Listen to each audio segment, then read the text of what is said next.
ہر انسان عزت چاہتا ہے، ہر انسان وقار چاہتا ہے، ہر انسان نعمتیں چاہتا ہے، ہر انسان سکون چاہتا ہے، ہر انسان اطمینان چاہتا ہے۔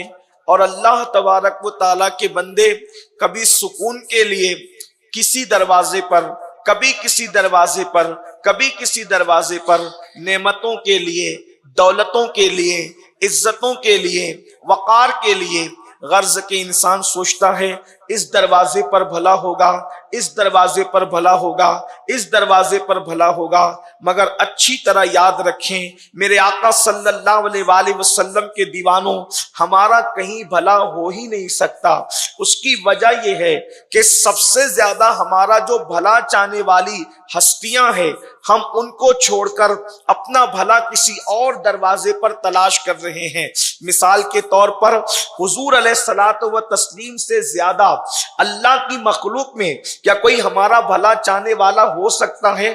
ہماری ماں بھی اتنا ہمارا بھلا نہیں چاہ سکتی جتنا مصطفیٰ جان رحمت بھلا چاہتے ہیں۔ ہمارے بابا ہمارا اتنا بھلا نہیں چاہ سکتے جتنا آقا کریم صلی اللہ علیہ وآلہ وسلم ہمارا بھلا چاہتے ہیں۔ یاد رکھنا، ہمارا استاد ہو، ہمارا پیر ہو، ہمارا بھائی ہو، ہماری بیوی ہو، ہمارے بچے ہو، کوئی ہمارا اتنا بھلا نہیں چاہ سکتا جتنا آمنہ کے لال نے بھلا چاہا ہے۔ اندازہ تو کریں، ہم پیدا ہو چکے، پیدا ہونے کے بعد بھی پوچھو اپنی ماؤں سے، پوچھو اپنے بابا سے، پوچھو اپنے بھائیوں سے، پوچھو اپنے رشتہ داروں سے، کیا کوئی ہے جس نے ہاتھ اٹھا کر پوری رات ہمارے لیے دعائیں کی ہے؟ واللہ اللہ کی مخلوق میں کوئی نہیں ہے۔ ارے انسان پوری رات اپنے لیے دعا نہیں کرتا تو پوری رات کسی اور کے لیے کیا دعا کر سکتا ہے؟ بلکہ جو راتیں دعاؤں کی قبولیت کی رات ہے، اس رات میں بھی انسان پوری رات دعا نہیں کرتا۔ شب قدر ہے، شب برات ہے، شب معراج ہے، شب عرفہ ہے، شب عید الفطر ہے، یہ ساری راتیں ہیں، لیکن انسان پوری رات اپنے لیے دعا نہیں کرتا تو کسی اور کے لیے کیا دعا کر سکتا ہے؟ لیکن مسلمانوں، ہم امت محمدیہ ہو کر کتنے خوش نصیب ہیں کہ ہم پیدا بھی نہیں ہوئے تھے اور آمنہ کے لال ہمارے لیے پوری رات دعائیں کر رہے ہیں۔ اللہ اکبر! اور کون دعا کر رہا ہے؟ اللہ جن کی دعاؤں کو رد ہونے کے حوالے سے خطرات ہیں وہ دعا نہیں کر رہا ہے۔ اللہ اکبر! جس کی دعا رد ہو سکتی ہے وہ دعا نہیں کر رہا ہے، جس کی دعا رد کی جا سکتی ہے وہ دعا نہیں کر رہا ہے، بلکہ جانے دعا ہمارے لیے ہاتھ اٹھا کر کے دعا کر رہے ہیں، جن کی دعا کا عالم یہ ہے، عنایت کا جوڑا، اجابت کا صحرا، دلہن بن کے نکلی دعائیں محمد، اجابت نے جھک کر گلے سے لگایا بڑی ناز سے جب دعائیں محمد۔ ہمارے نبی کی دعا کی شان یہ ہے جس کے لیے اجابت جھک کر گلے سے جسے لگا۔ ہمارے آقا نے ہماری پیدائش سے پہلے ہمارا مقدر جگانے کے لیے ہمارے لیے دعائیں کی، ہماری تقدیر سنوارنے کے لیے ہمارے لیے دعائیں کی۔ اندازہ تو کریں، اگر آپ اس کی اہمیت کو سمجھنا چاہیں تو سمجھ سکتے ہیں۔ حضور کی دعا کے بعد پھر ہمیں کس کی دعا کی محتاجی ہے؟ جان عبادت ہمارے لیے مانگ چکے، جان دعا نے ہمارے لیے دعا کر لی۔ آپ اندازہ کریں کہ ہمارے حضور کی دعا کی شان کیا ہے۔ حضرت آدم اگر نام محمد لے لیں،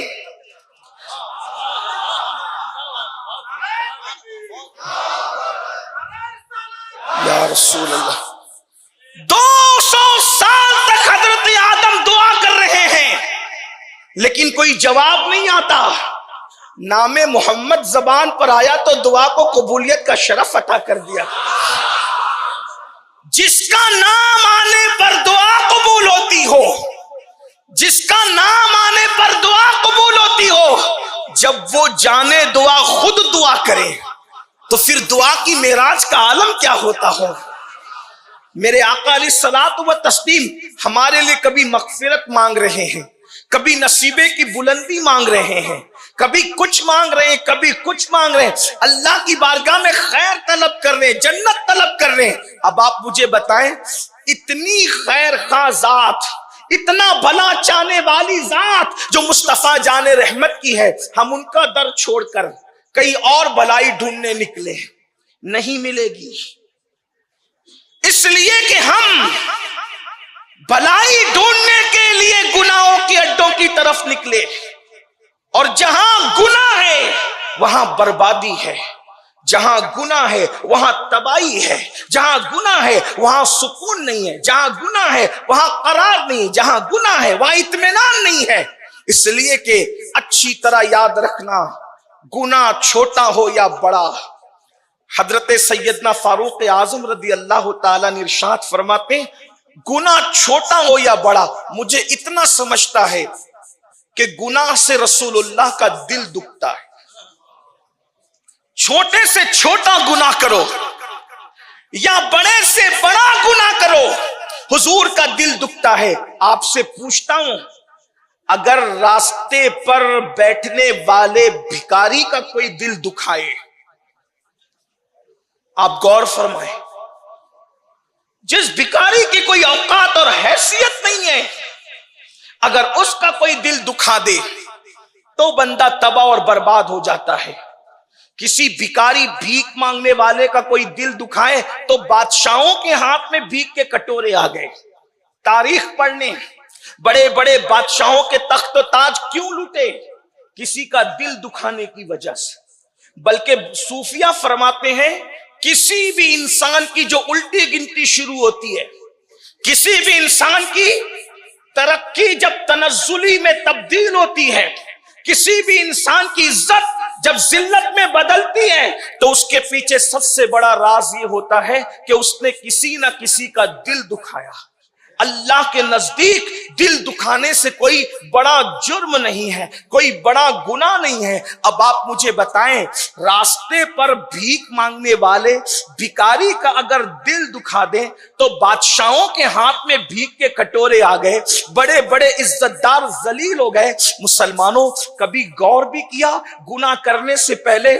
ابھی میں گناہ کے حوالے سے جنت اور جہنم کا ذکر نہیں کرتا، لیکن اتنا ضرور کہتا ہوں، کبھی غور بھی کیا کسی کافر کا دل دکھایا تو بھی الٹی گنتی شروع ہو جاتی ہے، کسی بھکاری کا دل دکھایا تو بھی الٹی گنتی شروع ہو جاتی ہے۔ اللہ اکبر! کیا خیال ہے جس کو اللہ رب العزت نے بادشاہوں کا داتا بنا کر کے بھیجا، جس کو اللہ نے بادشاہوں کا بادشاہ بنا کر بھیجا، جس کو اللہ نے شہنشاہوں کا شہنشاہ بنا کر بھیجا، جس کو اللہ نے آقاؤں کا آقا بنا کر کے بھیجا، جس کی ذات پر آقائیت ختم ہے، جس کی ذات پر بزرگی تمام ہے، جس کی بارگاہ کے اندر اللہ اکبر عزت بھی پہنچ کر کے معزز ہو جاتی ہے، جس کی بارگاہ میں علوم کو معراج نصیب ہوتی ہے، جہاں پہنچ کر حسن بھی معراج پاتا ہے، جہاں پہنچ کر عقل بھی معراج پاتی ہے، جہاں پہنچ کر عبادت کو بھی معراج نصیب ہو جاتی ہے،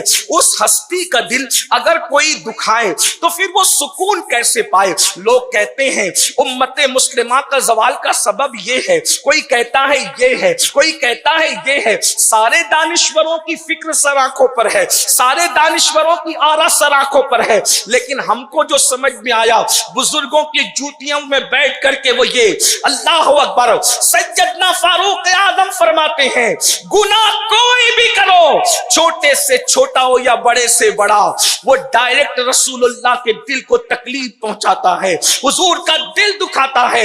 مجھے بتاؤ، اب مسلمان رو رہا ہے کہ ہماری لاشیں بے گور و کفن کہیں پر تڑپ رہی ہے، اب مسلمان بے چین ہو رہا ہے، ہماری بیٹیوں کا سہاگ اجڑ رہا ہے، مسلمان اب بے چین ہے، مرثیہ خواہ ہے کہ لاشیں خاک و خون میں تڑپ رہی ہے، ننھے ننھے بچے یتیم ہو رہے ہیں، ہمارے گھروں سے دھوئیں اٹھ رہے ہیں، ہماری بستیاں جل رہی ہے، ہماری قوم گھر کے بے گھر ہو رہی ہے۔ مجھے بتاؤ، جو مصطفیٰ جان رحمت کے دل کو ایک دن میں کئی 100 مرتبہ دکھائے، وہ قوم عزت کے ساتھ کیسے جیے گی؟ وہ قوم وقار کے ساتھ کیسے جیے گی؟ وہ قوم سکون کی سانس کیسے لے گی؟ قرآن میں میرا اللہ فرماتا ہے ان الذین یؤذون اللہ ورسولہ لعنہم اللہ فی الدنیا والآخرہ، جو اللہ اور اس کے رسول کو اذیت دیتے ہیں اللہ نے ان پہ لعنت لعنت کی ہے، دنیا میں بھی لعنت ہے اور آخرت میں بھی لعنت ہے۔ جس قوم پہ اللہ لعنت کرے وہ قوم کی روزی میں برکت کیسے ہو؟ جس قوم پہ اللہ لعنت کرے اس قوم کو عزت کیسے ملے؟ جس قوم پہ اللہ لعنت کرے وہ قوم سکون اور اطمینان کی سانس کیسے لے؟ تو یاد رکھنا، گناہ سے حضور علیہ الصلوۃ والتسلیم کے دل کو تکلیف پہنچتی ہے، حضور کے دل کو اذیت پہنچتی ہے۔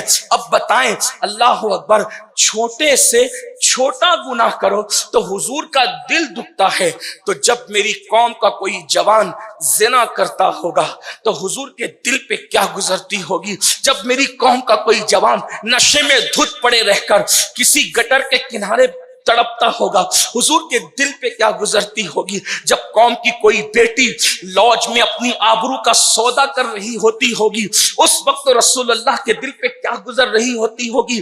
جس وقت مسجد کے اندر کوئی امام اور مؤذن تیسرے مقتدی کا انتظار کر رہا ہوتا ہوگا فجر میں کہ وہ آئے گا تو جماعت قائم ہوگی، یعنی مسجدیں اتنی سنی سنی ہوتی ہوگی، تو حضور کے دل پر کیا گزرتی ہوگی؟ جب داڑیاں منڈا کر لوگ گٹروں میں پھینکواتے ہوں گے تو حضور کے دل پر کیا گزرتی ہوگی؟ جب مسلمان سود کا اور سٹے کا دھندا کر کے حرام لقمہ اپنے پیٹ میں اتار رہا ہوتا ہوگا اس وقت حضور کے دل پر کیا گزر رہی ہوتی ہوگی؟ مجھے بتاؤ تو صحیح میرے آقا صلی اللہ علیہ وآلہ وسلم کے دیوانوں، طائف کی وادیوں کے پتھر، ذرا دل کے کانوں سے سننا، عشق مصطفیٰ کا دعویٰ کرنے والوں، محبت رسول کا دعویٰ کرنے والوں، مجھے بتاؤ طائف کی وادیوں کے پتھر رسول اللہ کے جسم میں نازنین کو زخمی کرتے ہیں، مگر ہمارے گناہوں کے نشتر حضور اکرم صلی اللہ علیہ وآلہ وسلم کے دل کو زخمی کرتے ہیں، حضور کے دل کو تکلیف پہنچاتے ہیں،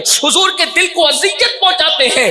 آج مسلمان یہ سوچتا ہے مولانا گناہ کریں گے تو قبر میں اس کا جو عذاب ہوگا دیکھا جائے گا، محشر میں جو اس کا عذاب ہو دیکھا جائے گا۔ یہ غلط فہمی ہے اور سخت ترین غلط فہمی ہے۔ گناہ کا عذاب صرف قبر میں نہیں ہے، گناہ کا عذاب صرف میدان محشر میں نہیں ہے۔ اور میرے بھائیوں، اگر قبر اور محشر میں بھی ہو تو بھی ہم اس کو برداشت نہیں کر سکتے، لیکن گناہوں کی سزا دنیا میں بھی ملتی اور دنیا سے ہی ملتی ہے۔ بلکہ بزرگان دین فرماتے ہیں مسلمان کو اگر ٹھوکر بھی لگتی ہے ٹھوکر تو اس کے گناہ کی وجہ سے لگتی ہے۔ آپ اٹھا کر دیکھیں بزرگوں کی اقوال، مسلمان کو ٹھوکر بھی اس کے گناہ کی وجہ سے لگتی ہے، اگر مسلمان کا جلتا ہوا چراغ بھی بجھتا ہے تو اس کے گناہ کی وجہ سے بجھتا ہے۔ بلکہ آپ کو حیرت ہوگی اگر ہمارے جسم پہ کبھی سستی چڑھتی ہے، سستی، تو وہ بھی گناہ کی وجہ سے، سستی کا اثر بھی گناہ کی وجہ۔ بزرگان دین فرماتے ہیں انسان کی آنکھ پھڑکتی ہے نا، آنکھ جو پھڑکتی گناہ کی وجہ۔ لوگ کہتے ہیں دائیں پھڑک رہی ہے تو یہ، اور بائیں پھڑک رہی تو وہ، یہ تمہارے قصے ہے۔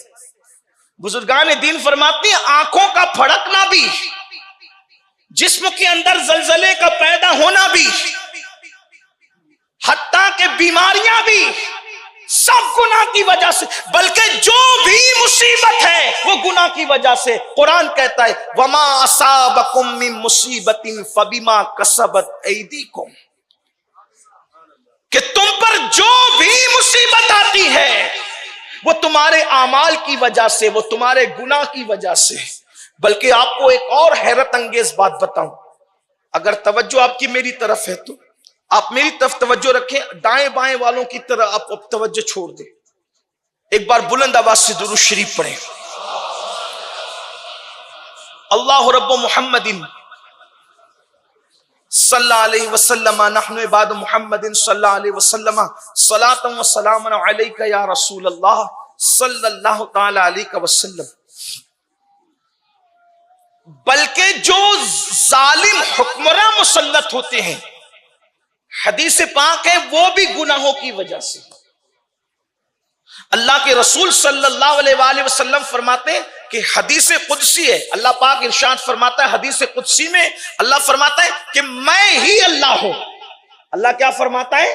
اللہ کہتا ہے میں ہی الہ ہوں، میں ہی خدا ہوں۔ بے شک مولا ہم گواہی دیتے لا الہ الا اللہ، تو ہی اللہ ہے۔ اور تیرے سوا کوئی عبادت کے لائق ہے ہی نہیں، اور کوئی ہو بھی کیسے سکتا ہے؟ یہ کوئی تیرا ہمسر ہی نہیں ہے، کوئی تیری مثال ہی نہیں ہے، کوئی تیری طرح ہے ہی نہیں۔ ارے جب کوئی تیرے محبوب کی طرح نہیں ہے تو کوئی تیری طرح کیسے ہو سکتا؟ ہمارے امام کہتے وہ کمال حسن حضور ہے کہ گمان نقص جہاں نہیں، یہی پھول خار سے دور ہے، یہی شمع ہے کہ دھواں نہیں۔ میں نثار تیرے کلام پر ملی یوں تو کس کو زباں نہیں، وہ سخن ہے جس میں سخن نہ ہو، وہ بیاں ہے جس کا بیاں نہیں۔ فصحا عرب کے بڑے بڑے تیرے آگے یوں ہے دبے لچے، کوئی جانے منہ میں زباں نہیں، نہیں بلکہ جسم میں جا نہیں۔ تو یا رسول اللہ کروں تیرے نام پہ جا فدا، نہ بس ایک جا دو جہاں فدا، دو جہاں سے بھی نہیں جی بھرا، کروں کیا کروڑوں جہاں۔